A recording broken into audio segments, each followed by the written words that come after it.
So it's kind of an interesting story. Our mandate has us balancing two ways of providing health care under one roof. In Kenora in particular, there was a bunch of elders got together, and as like I said, there were marches and demonstrations, and in Kenora in particular, there was the occupation of Anishinaabe Park in the 70s, and all of that kind of activism was about identifying issues and working together to problem solve, basically.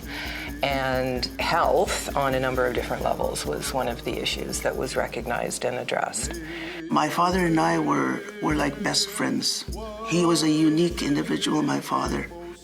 What we were looking at is having the traditional ceremonies and people, the healers, be able to come in there and be part of that healing and wellness for our people. And but also on the same side is to have the Western style of healing for our people as well.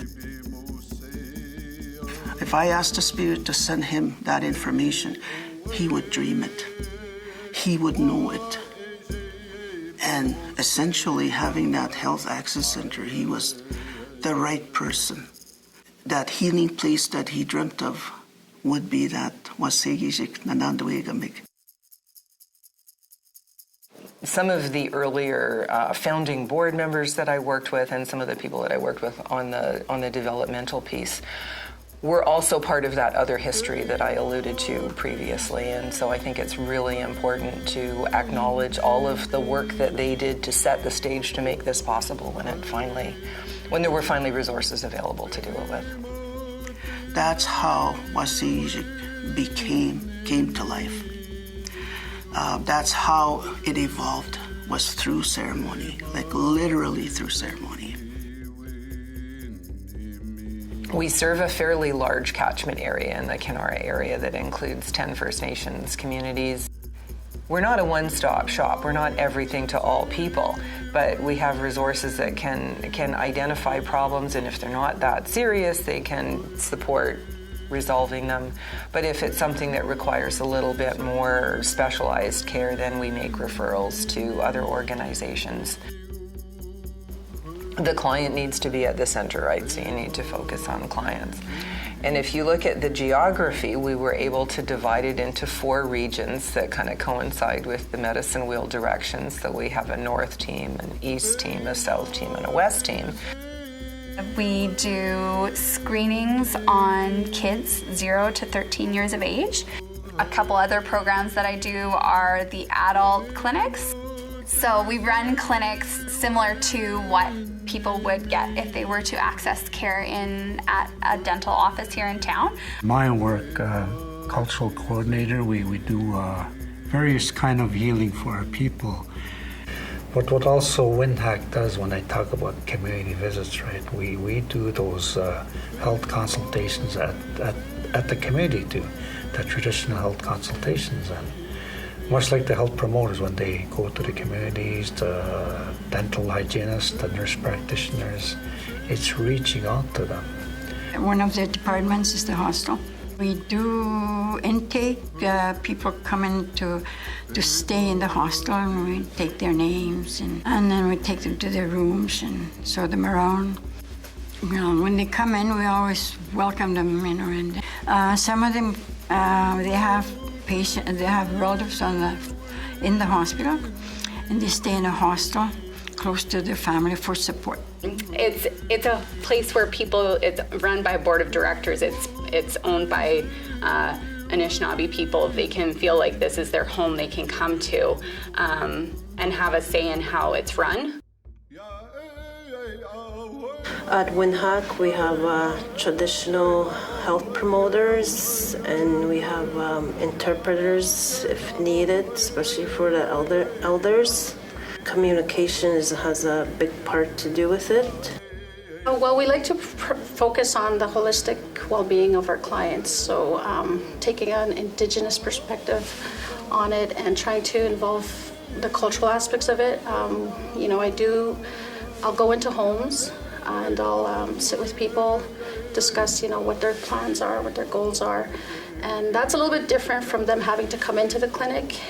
Our traditional clinic is for clients that choose traditional medicines in a holistic way. We like to incorporate the traditional medicines into our care, so we do have cultural coordinators that we can turn to if a client chooses to go the traditional way with the medicines and even the teachings. I think if you can do something that is traditional medicine and it's going to help take care of you and you're going to feel better about yourself, better about your health, better about your spirituality, I think that's really helpful. I don't think it could be what it is without the group that we have, like the entire group. We all play an important role. From the beginning, we did have the idea in our head that it would be based on interprofessional teamwork and not just doctors or just nurses or just this or just that. What I like about Wnhac and my job is the interprofessional teams that we have going on. The difference in our interprofessional approaches are that we consult directly, and there's a lot of cross-training between the professions. So I call it kind of more interprofessional education on top of just interprofessional work. And that is something I haven't seen much outside of our organization. While primary care is the very important thing, I mean, that's how people get actual problems addressed, I see health promotion as really being the glue that binds it all together. As a health promoter, we do many different things. Our main goal is to promote health and wellness in our people and our communities that we service. Wnhac is very responsive to clients' needs. What I found most unique about the services that we provide is that we're taking it to the client. We're going into their communities, sometimes we're going into their homes.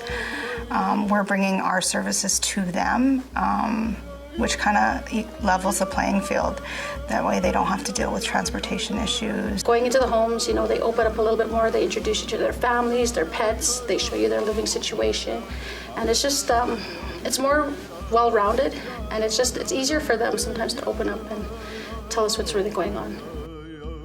I'd like to put my clients first and ensure that they get the best and highest care, whatever I could do in my power. And if I feel like I'm stuck, I always have a colleague to turn to that will always help me and make sure that they get the best care for the client as well. We can reach out to our team members, so whether they need foot care or information in terms of health promotion, whether it's healthy eating, diabetes prevention, those types of things. We know that we have partners that we can reach out to, and we don't have to send them outside of the organization. They're all great staff and great people to be around, and they just love to help people out, and it's great. I feel like Wnhac is doing its best to get to the clients, find out what they want, what they need, and then how we can kind of turn it around and give them that. I'm thankful for Wnhac for being accessible, because they offer a lot more than just, the Healing Lodge. They also have more programs. They have nurses, they have doctors. The list goes on. I suffer from anxiety and depression. Something that I struggle with every single day. So when I went to Wnhac, it was very different.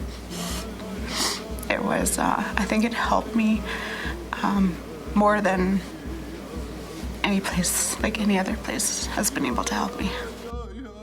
You know, you can be Indigenous and still not apply the knowledge and understanding that you inherently have.